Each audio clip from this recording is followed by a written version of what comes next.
Hey, welcome back to Judy's version of Siri spin, I guess.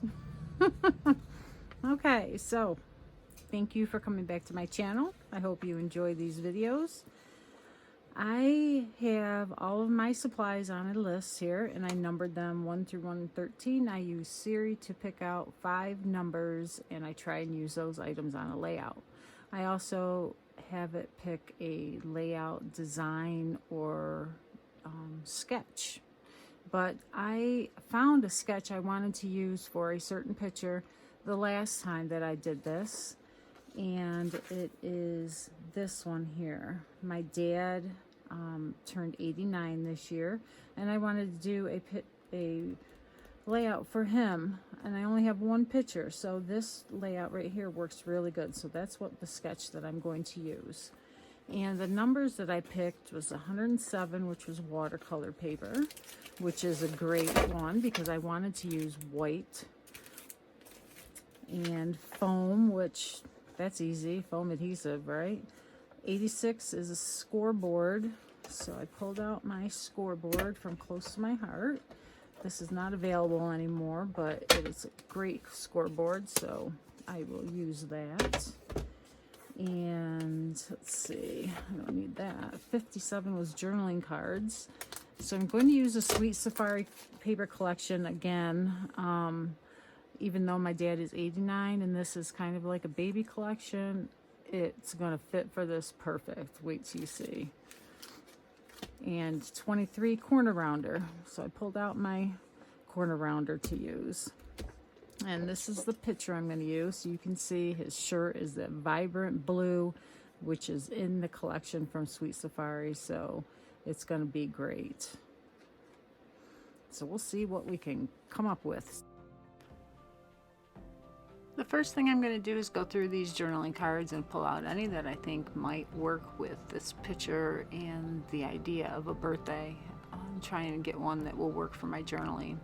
There's a couple I see that I can use as paper for layering or for the banners or any other kind of embellishment I want to create. And now I'm pulling out the watercolor paper and my scoreboard, and I'm making a score line all the way around at 1/2 inch. Then I decided I want another one because I really like it, so I went all the way around again at another 1/4 inch. So I have 2 lines bordering the whole page, which I really like because you know me, I like to have a journaling line around all my pages, so that fits great for me. Now I'm going to do my stamping to try and replicate what was on that layout, and I pulled out colors that coordinate with the papers I'm going to use. So I used the candy apple and Sundance and Bluebird, and then I also pulled out toffee, which is a really light brown, which matches the couch my dad is sitting on. And then I think I pulled out lagoon because those are the color of the candles. And I'm using 2nd generation for the toffee because I didn't want the brown to look real brown. I just wanted a real light look. And I did 1st generation at the top and then 2nd generation down below, so it looked like a cascade of dots that were getting lighter as they went down, and it really came out nice. I love how it looks. There are some close-ups at the end that really get close so you can see it. It's really nice. I love it. And that masking didn't really work but it was a try. So now I'm going to cut down my picture and get to work layering it up with some pieces of paper and see what works. And I like that blue dot. That's really cute. And that journaling card I really like. And you can see I'm picking some other ones and saying, no, those are not going to work for me. So take a look at that sketch just to make sure that I'm following it. Because I really liked it and I wanted to stick to how they had theirs laid out. And so I'm getting all the pieces of paper that I have laying around and lots of choices. And the stamp set, or I mean the sticker sheet, had a nice border sticker there, which I didn't end up using at all, but that's okay. And then I pulled that glitter paper that was sitting on my desk to see if I could use that somewhere. And that journaling card, yeah, no, it didn't make it. So I decided I'm gonna layer my dad's picture on white and then on the red to really make it pop. And then I pull out those perfect layer tools that I have used and used and used for years. I love them to make a perfect border all the way around my picture. They're also good for use as a ruler when your T-square is missing in action. So here's a punch. This is by EK Success. It's an older punch. It's a little discolored, but it works great still. And I'm using those little flags for my banner. They're the perfect size. I have a triangle punch too, but I didn't want to get off my chair to go get it. So this one was right on my cart next to me, so I used that.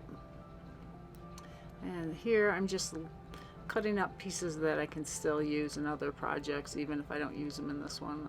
I throw away those scraps.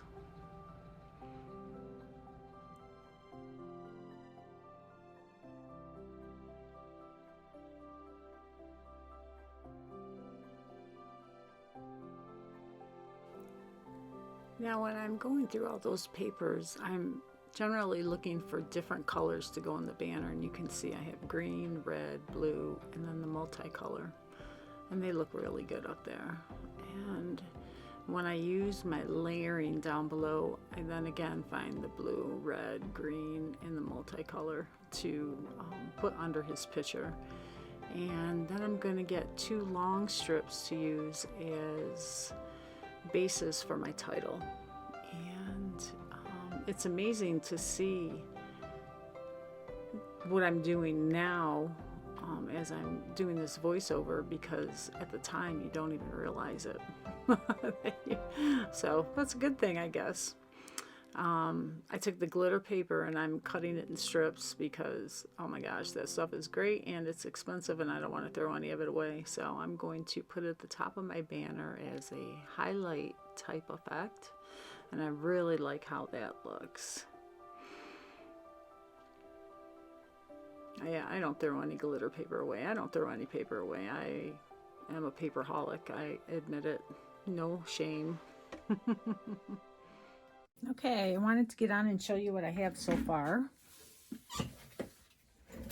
I Cricut cut the happy birthday title and a couple little tags with how old and it's your day. And then I got out my quarter rounder and I thought, oh my gosh, what am I going to use?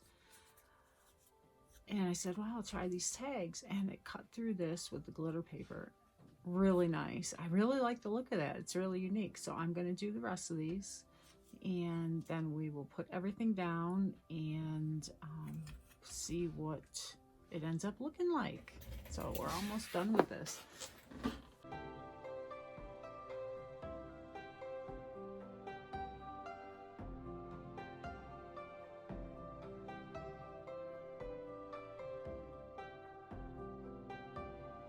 Alright, so one of the things that was on the list was foam. So I went and pulled out some of this fun foam that I got online. It's supposed to be really high quality, and it won't go through my punch. It's too thick. Oh. Alright, so it's supposed to be okay to die cut it. So I'm going to try and die cut it and see how that goes, and I'll come back in a sec. Okay, so I ran it through my die cut machine. And I used this star thin cut and this star thin cut, and it cut through it great. It's pretty thick foam, so I can make a shaker element with it. And I think I heard somewhere you're supposed to run it through once and not back and forth. And I remembered after I did it. And I think this is why, because it kind of, the foam expands and then it pushes it down, and it might not be exact. So that's a really cool star though, right? So I can make a shaker with that, but that star can be a layer.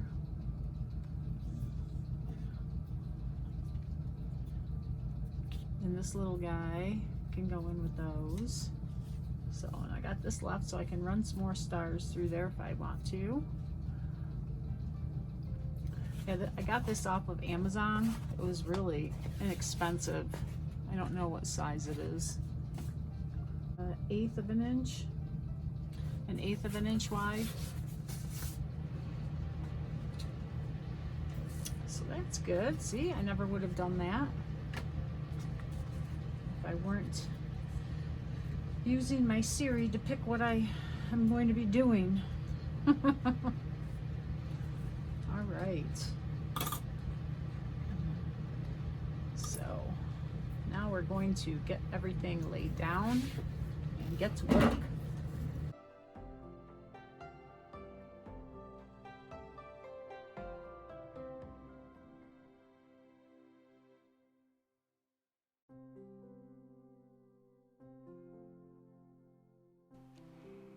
Alright, let's use the fun foam to pop up these flags and add some dimension and not waste that foam that's left over from my star cutouts.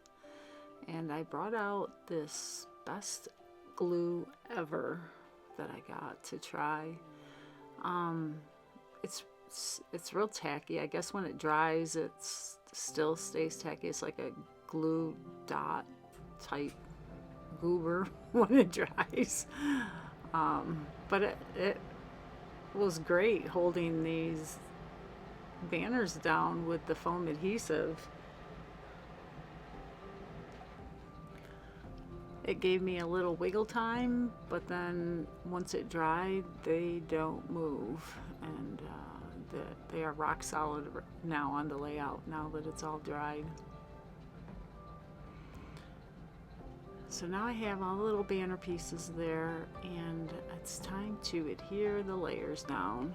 And I start with this blue that's going to be like my anchor piece. And I'm going to layer the title on top of it and all the other pieces on top of it. And in hindsight, which is how we learn, I probably should have layered it on under my photo so that it would have been easier to look at, although some of the pieces would have been hard to handle because they're so little. I like how it came out, but you know, that's how we learn. We see what we did and think about how we could have done it better.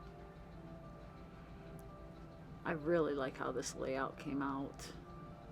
The colors are really vibrant, and I'm so happy to have my dad still around. He's doesn't live around me, so I don't get to see him much, but he now has an iPhone so we can FaceTime, which is so cute. And his lady friend got him 2 cupcakes with the 8/9 on them, so he was just tickled about that.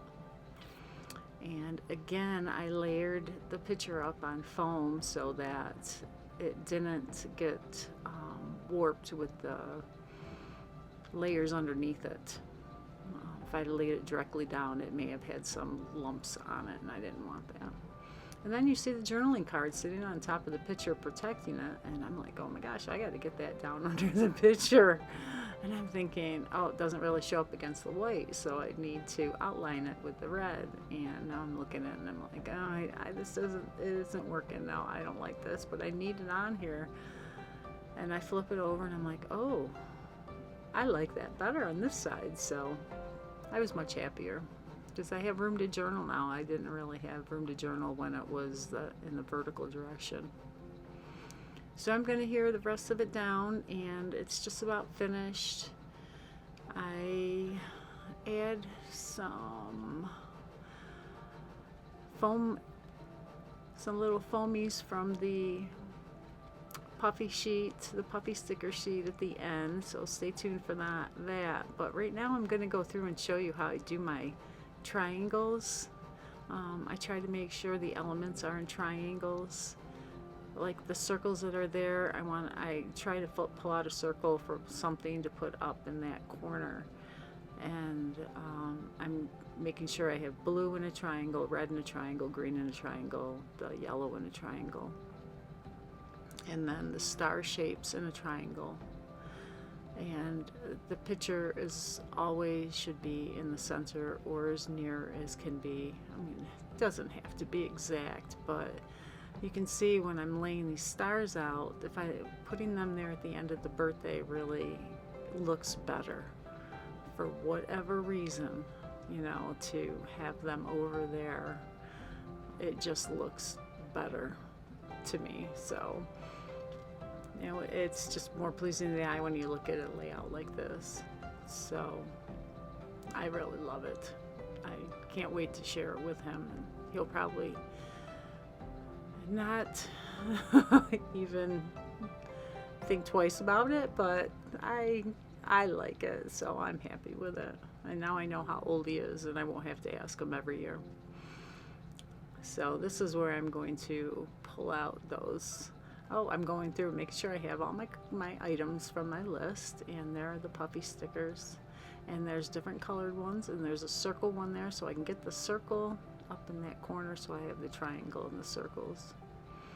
And then I have a blue one that I put up there, and then I have a red one, and I actually pulled the blue one down by there and use it to cover that hole in the tag.